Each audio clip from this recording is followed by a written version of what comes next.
พี่น้องเนาะก็เปิดภาพมาพบพ่อกับถนนหนทางแห่งนี้มีชื่อว่าทางเลขเก้าเด้อพี่น้องเด้อเนาะมุ่งหน้าสู่LM เอ้ยพี่น้องเอ้ยเนาะ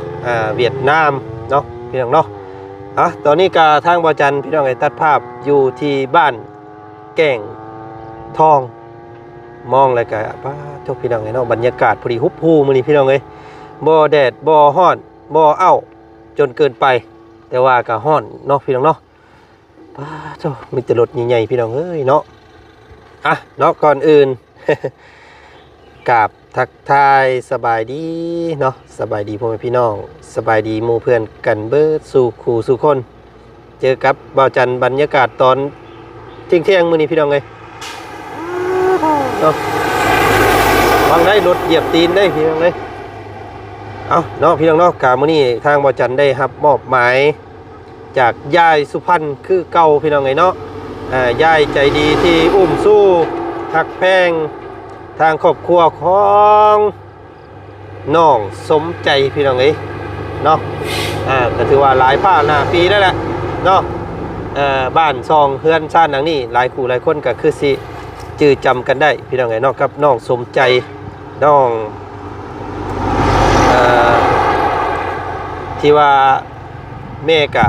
เจ็บขาเนาะลูกก็เจ็บมีแต่แนวเป็นพี่น้องเอ้ยน้องครอบครัวสำหรับครอบครัวของเราเนาะก็ถือว่าเฮือนซานบ้านซองน้ำในมีครบเรียบร้อยก็ถือว่าจบแล้วพี่น้องไงเนาะก็ถือว่าอยู่โตเนาะห้องน้ำไฟเฮือนน้ำพี่น้องไงเนาะก็ถือว่าโอเคได้พี่น้องไงเนาะมีสำนีคือว่าเนาะกลจักในการใช้ชีวิตถือว่าครบสมบูรณ์แบบบัดซะนี่พี่น้องไงมื้อนี้เนาะทางบ่จันมาพร้อมอุปกรณ์ก่อสร้างโมเมนต์พี่น้องไงอุปกรณ์เครื่องอยู่ของกินเนาะมาฝากมาต้อนน้องเพิ่นคือเก่าพี่น้องไงเนาะแต่ว่าเพิ่นอยู่เพื่อนอยู่ซ่านอยู่เนาะมื้อนี้พี่น้องไงโอ้อยู่พี่น้องเนาะไป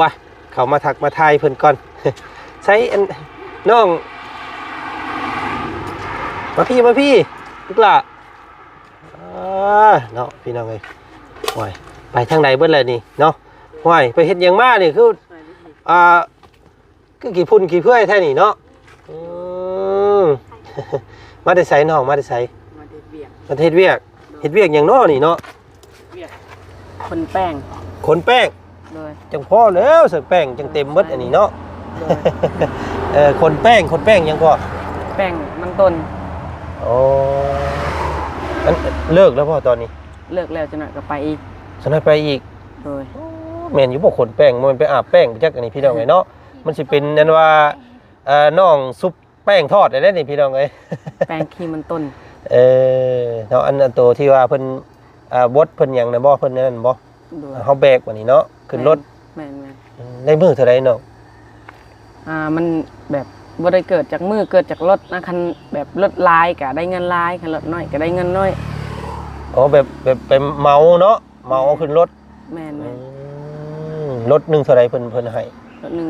900,000รถ900,000พุ่นโดยโธ่พี่น้องไงเนาะโอ้ยถือว่าเฮ็ดดีๆมีระเบียบวินัยในการเก็บเงินเก็บคำนี่อยู่ได้ตัวนี้เนาะโดยแต่ก็บอกว่านั่นแหละคนหลายมันหลายโดยคนญาติกันบ่ได้ญาติกันแล้วทำนำกันนั่นแหละเฮ็ดนำกันรถคนประมาณ20คนนี่แหละเฮ็ด20คนน่ะก็สมมุติว่าได้900,000นี่ก็แบ่งกันแม่นบางทีก็50,000บางทีก็100,000แบ่งไปโดยพี่น้องเอ้ยเนาะใช้ซะเนาะแม่อย่างเจ้าอยู่เฮือนอยู่ซ่านอยู่บ่น้องนุ่งบ่แม่เฮาไปแล้วไปใส่ไปปลูกมันโอ้ยนึกว่าไปใส่เนาะ ไปปลูกมันเลยไปหมดน้องเฮาไปเบิดครัวเลยยังแต่เจ้าบัดนี้มันเจ้ากับยังไปเฮากับอันนั้นแหละพี่ลูกอ่ะเอ้ายังบ่ได้ปิดห้องหำโรงเรียนบ่ซั่นนี่โดยยังอยู่สบายดีเอามานั่งก่อนน้องยังก็น้องใบเนาะพี่น้องไงอันเซ็งแล้วว่าลูกล่ะยังเมื่อใดเซ็งวันจันทร์วันจันทร์นี้บ่เซ็งพี่น้องไงเนาะอันมอนะบ่ม.1 ม.2เซ็งได้พี่น้องไงเนาะ ใกล้ได้นี่เนาะม.1 ม.2 ม.3 ม.4โอ้ยยังหลายอยู่เด้อเสียเนาะพี่น้องเนาะยังอีก 4-5 ปีเนาะเพราะว่ามีม.7ได้บ้านเฮาบ่คือพังไทยได้พังไทยนี่ม.6เนาะอยู่พี่ม.7 ม.เกียมเนี่ยพี่น้องเอ้ยเสื้อตีเกียมต่อวิชาชีพเนาะ โดย อยากเป็นหยังก่อนลูกล่ะใหญ่มาจบม.7 มา อย่าบอกนะอยากเป็นแม่คนให้แม่ อยากเป็นหยังถามไม่ดี จะเป็นหมอ อยากเป็นหมออ๋อคืออยู่ในเนาะลักษณะรูปร่างน้องเพิ่นกับเข่าท่าอยู่ได้หมอนี่พี่น้องไงเป็นหมอปัวขู่ปัวคนเนาะเพราะว่าเห็นครอบครัวเรามีแต่คนเจ็บเนาะ โดย น้องสมใจก็ถือว่าปลอดภัยไม่ได้บ่บาดนี้บ่ไม่เป็นหยังเนาะ โดย ต่ออีหยังเรียบร้อยแล้วกับน้องบิ๊กน้องนั่นเพิ่นเด้ อันนั้น เจ็บอยู่บ่ บ่เศร้าแล้ว สาวแล้วคือกัน โดย ทางตู้เมเด้ แม่เฮายัง ยังโย โดยยัง แข่งเล่าอันใด โดย โอ้เป็นยังไงเนาะถือว่ายาวนานเลยทางเมน้องสมใจเพิ่นก็ได้เนาะแต่ว่าก็บ่ได้คือตะกี้ปานใดที่เนาะ โดย แต่ว่ายังเจ็บอยู่แต่ว่าบ่ได้ถึงขั้นคือแต่ก่อนปานใดแต่ว่า ยังไปได้มาได้เนาะ โดย พี่น้องไง กินข้าวแล้วมื้อนี้ กินแล้ว กินกับหยังมื้อนี้ กินกับมันแว่น กินกับแกงหน่อไม้ เนาะเอาพี่น้องไงใส่สารสาวยังก็อิหยังลำยองลำแยงคือบ่เห็นเนาะอยู่ช่วงนี้ ไปมาเลยไปเบียก ได้ผัวได้บ่เราลำยอง ยัง ยังอยู่ โดย โอ้สงสัยสิได้เป็นสาวข้างบ้านแล้วสันเนาะสาวลำยองนี่พี่น้องเอ้ยบ่เอาผู้ใดเลยเราสิมากินหนังง่วนเล่ามื้อใดก็บ่ได้จังเทื่อเนาะ เอามื้อนี้ไปเอาข้าวของพี่น้องเอ้ยมีทางยายสุพรรณ โดย ผู้เก่าผู้ที่เพิ่นหักแพงน้องเพิ่นนี่แหละพี่น้องเอ้ยเนาะฝากข้าวของมาให้ไปน้องล่ะไปมาหิวน้ำกัน2คนเอาพี่น้องไอ้บรรยากาศตอนเที่ยงมื้อนี้เนาะกะก่อนสิขึ้นไปหาน้องซอนกะเฮามา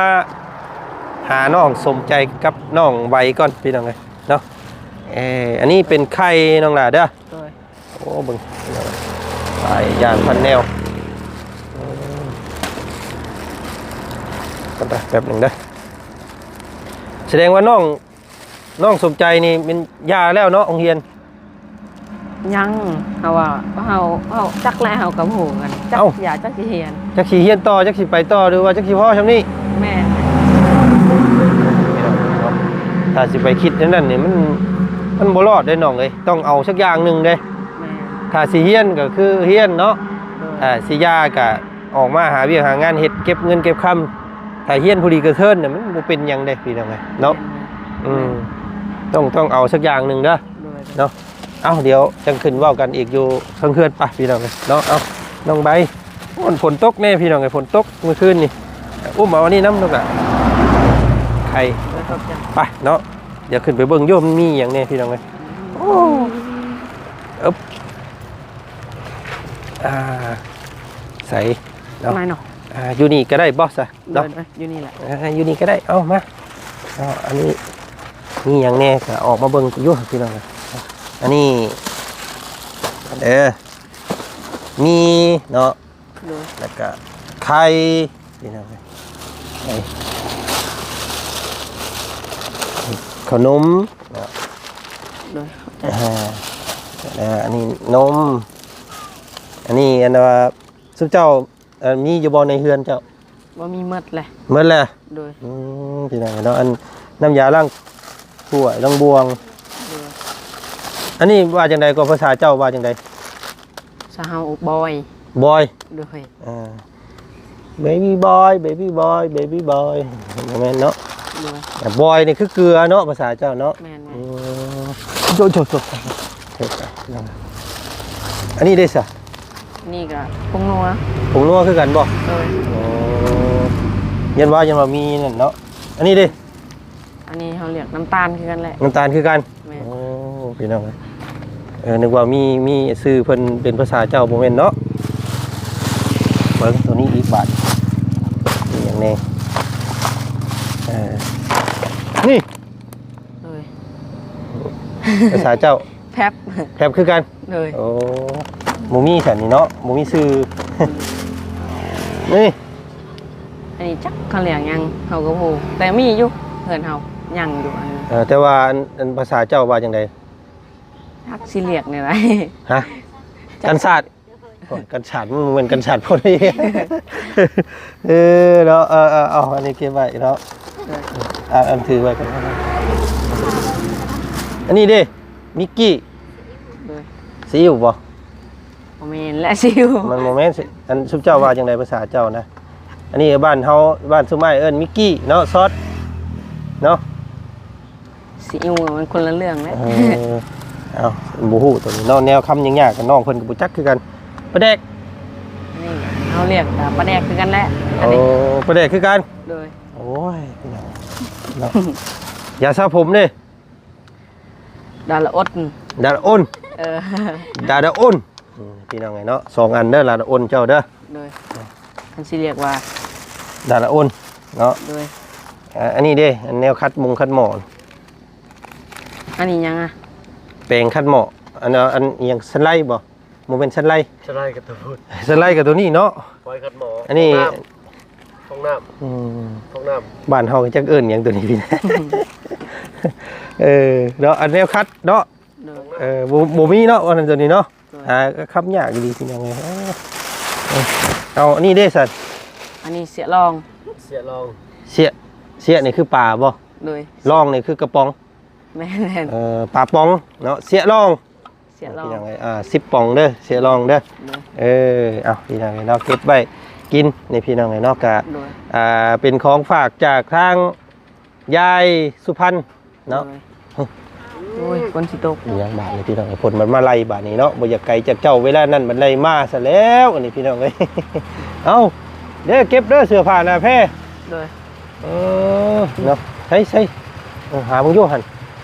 ว้าวพายุเข้าพี่น้องเอ้ยเนาะยังบ่ทันฮอดสิได้อยู่บาทที่นี่เอาซั่นอัน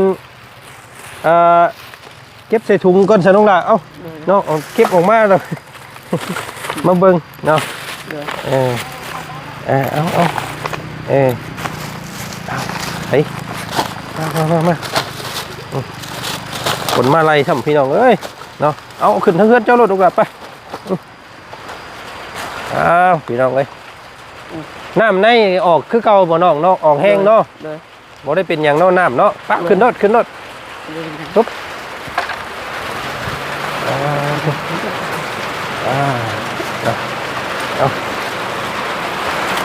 เอาพี่น้องเลยเนาะ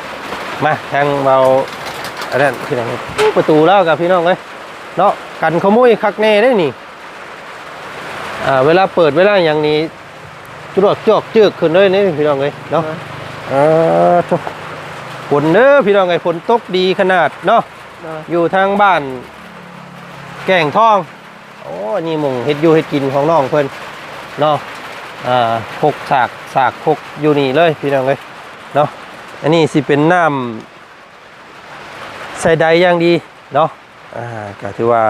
สะดวกสบายในการอาบสะสางห่างกายเนาะเอามาไว้ก็สิไปไว้ในลูกหลานเนาะมื้อนี้เนาะมีแต่ซุมเจ้าเก็บข้าวของนี่ไว้เฮ็ดอยู่เฮ็ดกินแล้วก็บอกแม่เจ้าเด้อมื้อแรงเด้อว่ามียายสุพรรณเนาะอยู่ฝั่งไทยเพิ่นแหละพี่น้องไงเพิ่นฝากความคิดฮอดคิดถึงมาหาเนาะนี่หยังอยากบอกแม่ยายเพิ่นคืนบ่ลงล่ะเนาะเอาขอบมุกขอบใจนบมือขึ้นทั้งสองคนเด้อไว้ใช้อวยพรให้เพิ่นนี่เด้อ น้ำใจก็ขอบใจผู้ใหญ่ใจดีทางแม่สุพรรณหลายๆที่มาเยี่ยมมายามและก็ฝากของกินของใช้ให้น้องสมใจและครอบครัวน้ำใจก็ต้องขอบใจเพิ่นหลายๆที่เป็นห่วงน้ำใจก็ขอให้เพิ่นอยู่ดีมีแรงสุขภาพร่างกายแข็งแรงความเจ็บอย่าให้ได้ความไข้อย่ามีเพิ่นปรารถนาสิ่งใดขอให้ได้สิ่งนั้นทุกสิ่งทุกประการโอ้ยเนาะเอาน้องใบอวยพรให้แม่ตู้เพิ่นนี่อยู่จักบาทนี่พี่น้องเนาะแม่ยายเพิ่นแน่ขอบใจทางยายสีพันธุ์ เลยยายสุพรรณสื่อเพิ่นเนาะอยู่ฝั่งไทยอยู่ฝั่งไทยเอาตั้งใจเนาะ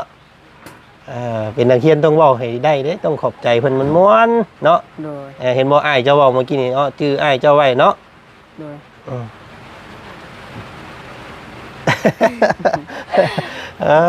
แล้วศาสตร์บาดนี้พี่น้องไงทางอาจารย์เพิ่นเอิ้นเจ้าออกกระดานอยู่บ่แต่ละเทื่อ ออกอี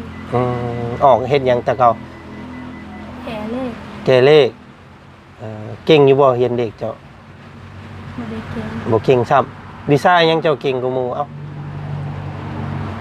จำได้เก่งมัน แบบพอได้ทุกวิชาเนาะบ่มีวิชาเก่งจักคน อังกฤษเป็นบ่ภาษาอังกฤษได้บ่ นี่ ฮะ บ่เป็น บ่เป็นซ้ำต้องเรียนเด้อเนาะภาษาอังกฤษเนาะ โดย เว้าบ่ได้เด้นี่ยังเทื่อเป็นแพทย์เป็นหมอต้องใช้ภาษาอังกฤษได้เนาะเพิ่นสิมีตัวอักษรแทนอยู่ในคอมในหยังเพิ่นเนาะเฮาต้องเรียนเก่งเด้อตัวนี้เด้ออยากเป็นหมอต้องเก่งเนาะขั้นตอนแรกต้องเรียนเก่งก่อน เอาบ่เป็นหยังเนาะมื้อหน้ามื้อในสิมาเยี่ยมใหม่เด้อน้องเด้อ โดย มื้อนี้อยู่ดีมีแฮง โดย ไปป้าก่อนได้บัดนี้เด้อ โดย เนาะเอาขอบคุณขอบใจหลายๆเนาะสบายดี ตั้งใจเรียนเด้อ โดย เนาะอีกจักปีก็มหนึ่งอีก5-6 ปีป้าโทษพี่น้องเอ้ยเนาะ โดย โมเมนต์สิเอาผัวก่อนซะบ่จัก หมู่เฮาเด้อตอนนั้นเนาะพากระยาน้องสมใจเด้อยังอยู่ที่เนาะเมียเนาะ บ่มี ยังก่อนเนาะจักปีก็เจ้า ประมาณ15 ปี16 ปีเนาะ โดย 15 16น้องใบเด้อ14โอ้ยังมีเวลาอีกตั้งหลายนี่พี่น้องเอ้ยเนาะบ่พากระยาตัวอันสร้างครอบสร้างครัวเนาะเฮาเฮียนพื้นฐานเฮาเฮียนหลักการใช้ชีวิตซะก่อนจังเอาเนาะ โดย มันจังบ่ลำบากสิแลคิดเห็นครอบครัวเฮาพ่อแม่เฮานี่ได้เพิ่นบ่มีการวางแผนลูกเต้าออกมาหลายคู่หลายคนก็เฮ็ดให้เฮาบ่มีอยู่มีกินไปสิได้เนาะ โดย เฮาเบิ่งพ่อแม่เฮาเป็นหลักนี่แหละเด้อ โดย เอามื้อนี้ไปก่อนแล้วว่าไปป้าก่อน โดย สบายดีเด้อ สบายดีค่ะเด้อ มาเอาอันหมักระเบิดมาให้เบาหน่อยเดี๋ยวมันสิแตกใส่ เป็นทางปลอดภัยหรือเปล่า เด้อพี่น้องไงเนาะเอาเก็บไว้เด้อลูกหลานเด้อเพื่อนเอาก็เสียเพราะว่ามันต่ำพี่น้องไงเนาะถ้าว่าเฮือนสูงนี่โอ้ยคักได้นี่เฮือนอยู่หิมทางใช่มั้ยเนาะอยู่ตะลุมตะลางอันนี้อยู่ตะลางก็พอดีก้มข้านเข้าพี่น้องไงเอ้านอกกะเห็นน้องเพิ่นตั้งแต่น้อยๆบัดที่นี่เป็นบ่าวเป็นสาวกันไปแล้วพี่น้องไงเนาะนี่แหละการเวลาบ่ท่าไผว่าซั่นพี่น้องไงเนาะน้ำไหลบ่ท่าปากการเวลาบ่ท่าคนพี่น้องเอ้ยเนาะกะเวลานี่ไว้ได้พี่น้องไงเนาะ9 ปี10 ปีนี่หมดแป๊บเดียวเท่านั้นเนาะเฮ็ดหยังนำกับบ่ทงบ่ทันพุ่นแหละฉะนั้นแล้วแต่ละคู่แต่ละคนคิดหยังอยากเฮ็ดหยังอยากสร้างหยังเฮาต้องลงมือได้พี่น้องเด้เนาะจังซั่นเวลานี่มันบ่ได้รอคอยท่าผู้ใดเด้เนาะคนเฮาอยู่สิมันสิเยินกะจักสิมื้อใดเนาะพี่น้องเนาะกะจงมีสติในการใช้ชีวิตเนาะมีสติในการวางแผนเป็นยังไงนะกะเฮาสิเฮ็ดให้เฮาอยู่ดำรงชีพอยู่กับโลกเนาะให้มีความสุขได้พี่น้องเอ้ยเนาะเอาบ่ต้องอิหยังมากมายเนาะพี่น้องเนาะเฮ็ดหยังที่มันมีความสุขก็เฮ็ดไปเลยพี่น้องเอ้ยแต่ว่าบ่ให้เบียดเบียนผู้อื่นเนาะบ่ให้เป็นทุกข์ต่อตัวกะพอเนาะพี่น้องเอาสำหรับมื้อนี้ขอบคุณขอบใจหลายๆทางยายสุพรรณจากพังไทยพี่น้องไอ้มอบหมายทางเบาจันเป็นสะพานบุญให้เนาะพี่น้องกะขอขอบคุณขอบใจขอขอบคุญขอบคุณเด้อขอให้ยายจงอยู่ดีมีแห้งจงมีแต่โชคแต่ลาภโชคมาร่ำรวยพี่น้องไอ้เนาะอยู่สวยผู้ทุกข์ผู้ยากผู้ขัดสนอีกต่อไปพี่น้องสำหรับวันนี้ไปก่อนสบายดี